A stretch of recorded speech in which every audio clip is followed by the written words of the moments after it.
Baik, Assalamualaikum warahmatullahi wabarakatuh. Salam sejahtera kita semua. Ketemu lagi dengan saya Gagi Pradini SPRMM di mata kuliah Pemasaran Bisnis Event. Baik, pertama kita akan membahas tentang pembentukan branding dan positioning. Kalau kita lihat sendiri di sini ada namanya adalah produk life cycle atau lingkaran hidup produk. Nah, yang harus kita ketahui adalah research industry, kompetensi dan SWOT analysis, membangun posisi yang kompetitif. Nah, produk life cycle ini bisa dalam bentuknya adalah produk dan jasa. Sebagai contoh, di sini ada introduction atau tahap pengenalan. Tahap pengenalan itu adalah produk yang baru muncul ke dalam industri. Biasanya skalanya masih kecil dan industrinya masih industri rumah tangga. Growth berarti sudah mulai tumbuh, sudah mulai berkembang, industrinya makin besar, pasarnya makin luas. Mature berarti sudah mapan. Contohnya kayak Aqua sudah mapan ya. Di mana industrinya skala besar, nasional, bahkan internasional. Nah, kalau decline itu sudah turun atau sudah peminatan berturun, industrinya juga berkurang, terus produksinya berkurang. Baik, selanjutnya terdapat beberapa strategi untuk menciptakan positioning suatu produk. Pertama adalah penonjolan karakteristik dari si produknya. Kedua adalah penonjolan kegunaan dari si produknya. Ketiga adalah positioning dengan menggunakan simbol-simbol budaya. Selanjutnya adalah penonjolan harganya. Selanjutnya adalah positioning menurut pemakaiannya. Selanjutnya, positioning menurut kelas produknya. Dan yang terakhir adalah positioning langsung terhadap pesaing. Langkah-langkah penentuan strategi positioning. Pertama adalah mengidentifikasi para pesaing. Pesaing kita siapa aja sih? Kira-kira yang di top mind siapa? Kita harus saingin dengan keunikan dari produk kita sendiri. Selanjutnya riset persepsi konsumen. Kita tahu nih, oh ya, apa yang diinginkan oleh konsumen. Menentukan posisi pesaing. Pesaing kita misalnya adalah top mind. Otomatis kita minimal harus bisa mengejar si top mind ini. Selanjutnya menganalisis preferensi konsumen, menentukan posisi merek produk sendiri, dan ikut perkembangan posisi.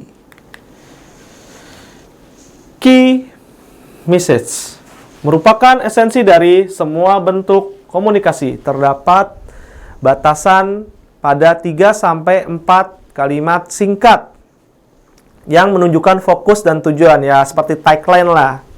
Misalnya, sayangi ususmu, minum Yakult tiap hari, kayak gitu ya.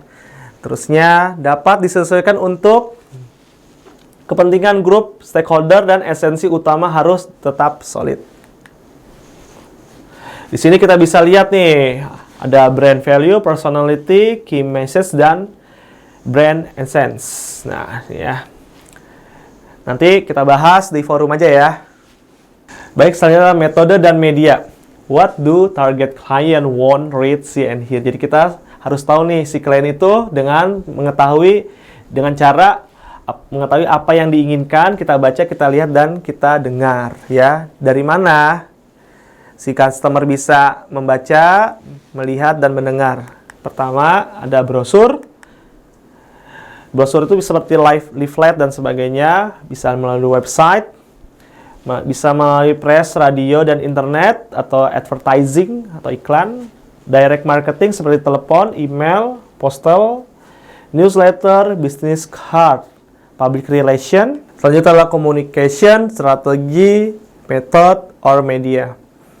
Di sini ada evaluasi all potential medianya ya. Di sini ada cost per sale-nya, kita harus pertimbangkan biayanya. Likely business generated, can you handle it? Apakah kamu bisa lakukan bisnis yang ini yang kamu akan lakukan? Proses blitz, drip feed-nya juga harus kita lihat secara prosesnya. Resource-nya juga kita harus perhatikan sumber dayanya. Seperti designer, printing, web builder, dan lead generation, dan sebagainya. Selanjutnya adalah public relation ya tadi ya. ada media relations tidak berbayar, ada lobby, promosi internal, event perusahaan, seperti word of mouth atau kabar dari mulut ke mulut, ideal perusahaan, konsistensi dan penjualan bisa secara direct atau langsung, telemarketing, tatap muka atau customer service. Dan ada juga sales promotion, event, hospitality atau keramah tamahan, dan merchandising atau merchandise. Periklanan. Komunikasi berbayar melalui media massa. Jadi bentuknya kalau periklanan berarti media massa biasa sering dilihat oleh orang, bentuknya bisa elektronik atau digital atau bentuknya media cetak. Untuk apa?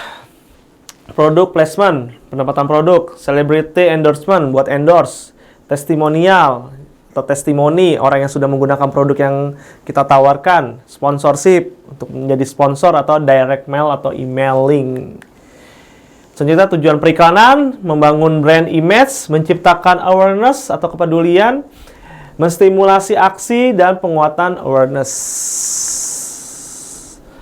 Periklanan dan IMC, pastikan pesan yang mapan dalam membentuk merek, integrasikan dengan semua bentuk komunikasi, konten dan tone-nya juga, kreatif, brief, and budgetnya juga kita harus perhatikan, strategi media dan planning and buying.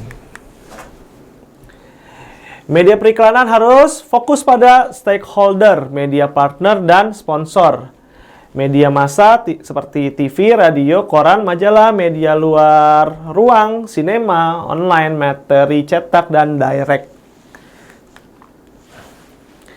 Evaluasi metode dan media. Pastikan untuk melakukan proses monitoring, lakukan tes pesan dan media. Melacak aktivitas yang dilakukan terkait dengan performa, penyesuaian dilakukan selama event berjalan, dan evaluasi pasca event sebagai bentuk apakah event itu sudah ada kekurangan atau sudah baik, atau nantinya untuk apa? Untuk mengevaluasi itu agar event selanjutnya kesalahan-kesalahan kita reduce atau kita kurangi. Baik, sekian untuk pertemuan kali ini. Semoga bermanfaat. Apabila masih banyak pertanyaan, bisa langsung chat ke saya atau mengisi tanya jawab di forum web kuliah UNAS. Sekian dari saya. Wassalamualaikum warahmatullahi wabarakatuh. Sampai jumpa di pertemuan berikutnya.